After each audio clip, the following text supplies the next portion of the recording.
MongoDB todo dev já ouviu falar, né?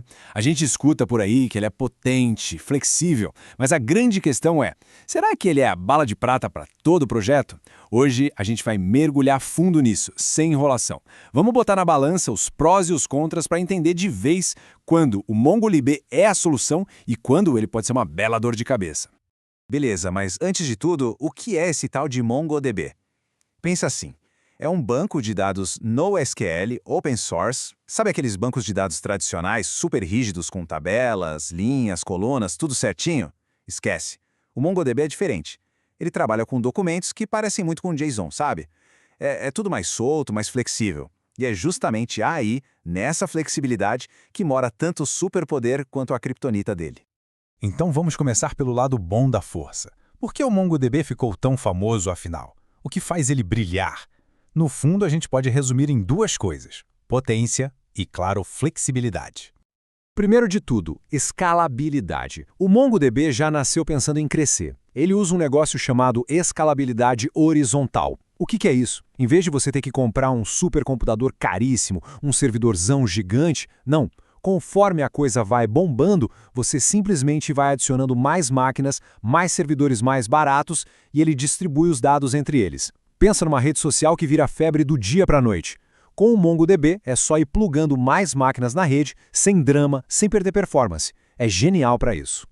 E aí vem a flexibilidade, que é tipo a marca registrada do MongoDB. Por ser NoSQL, ele não te obriga a ter um esquema, uma estrutura fixa. Isso quer dizer o quê? Que a equipe de desenvolvimento pode simplesmente chegar e adicionar um campo novo, tirar outro, modificar o que quiser, a qualquer hora. Não precisa parar tudo, redesenhar o banco de dados inteiro e nada disso. Isso, na prática, deixa o desenvolvimento muito mais rápido e ágil.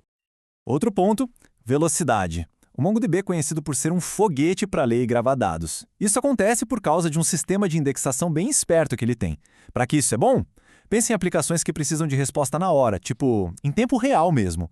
Um dashboard de análise de dados, um sistema de gerenciamento de conteúdo, lugares onde cada milissegundo conta. Para isso, ele é excelente.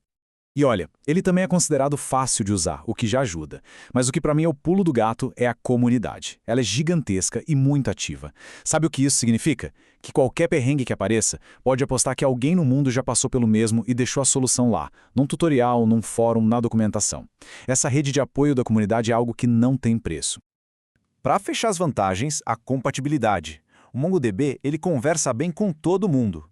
As linguagens mais populares que a gente usa no dia a dia, Java, Python, Ruby, Node.js, ele se integra nativamente com elas. Isso facilita a vida de um jeito absurdo, seja para começar um projeto do zero ou para dar aquela modernizada no sistema antigo. Ok, mas como a gente sabe, não existe almoço grátis, né? Toda essa maravilha de flexibilidade e poder vem com preço, e é importante conhecer esse preço. Agora a gente vai para o outro lado da moeda, as desvantagens, os compromissos que a gente assume quando escolhe o MongoDB. E aqui a gente já começa com um trade-off de performance bem importante. Lembra que ele é um foguete para ler dados? Pois é, para escrever dados, a história pode ser outra. Especialmente quando tem muita coisa acontecendo ao mesmo tempo, ele pode ficar mais lento. Agora imagina uma aplicação que precisa registrar um volume gigante de dados sem parar, tipo sensores de IoT ou logs de sistema. Aí isso pode virar um problemão, um gargalo mesmo.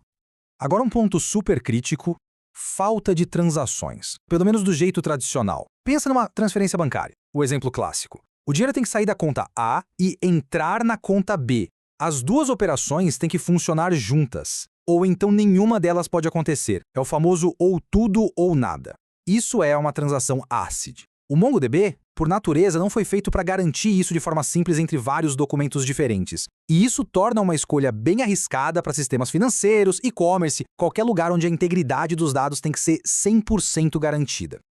Outra coisa, o MongoDB pode ser meio guloso com os recursos da máquina. Ele costuma consumir bastante memória RAM e CPU. Traduzindo, precisa de um servidor mais potente, mais parrudo para rodar liso. E claro, hardware mais potente significa mais custo.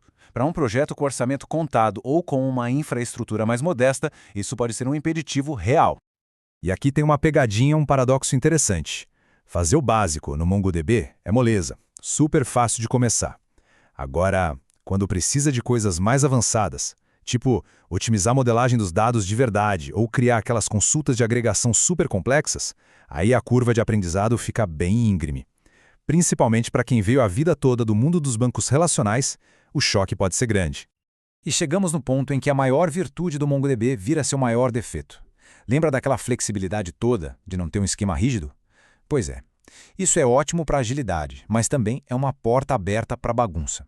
Facilita muito a duplicação de dados e a criação de inconsistências. Se não tiver uma disciplina muito grande da equipe, o banco de dados pode virar uma zona, sabe? Com a mesma informação registrada de jeitos diferentes em vários lugares. Um caos. Beleza, a gente viu o lado bom, viu o lado ruim, e agora? A pergunta é de $1 milhão, como é que a gente decide? Então, vamos para o veredito final. Afinal, quando é que vale a pena usar o MongoDB? No fim das contas, a escolha é sobre isso aqui. É colocar na balança, de um lado, a agilidade que a flexibilidade te dá e, do outro, as garantias de consistência e performance. Entendendo esses trade-offs, onde que o MongoDB se encaixa como uma luva? Olhando para essa tabela, a coisa fica bem mais clara, né? O MongoDB vai brilhar, vai ser a estrela do show em cenários que lidam com um volume gigante de dados, que precisam crescer rápido e que têm dados que mudam o tempo todo. Pensa num catálogo de e-commerce, num feed de rede social, num sistema de gerenciamento de conteúdo. Perfeito.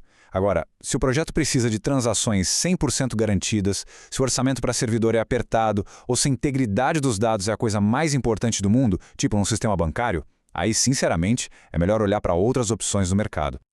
E isso tudo leva a gente para uma lição que é fundamental em desenvolvimento de software. O sucesso de uma aplicação está diretamente ligado à escolha do banco de dados. Não existe essa de o melhor banco de dados de todos. O que existe é a ferramenta certa para o problema certo. A discussão não é sobre qual é melhor, mas qual é o mais adequado para o que precisa ser feito.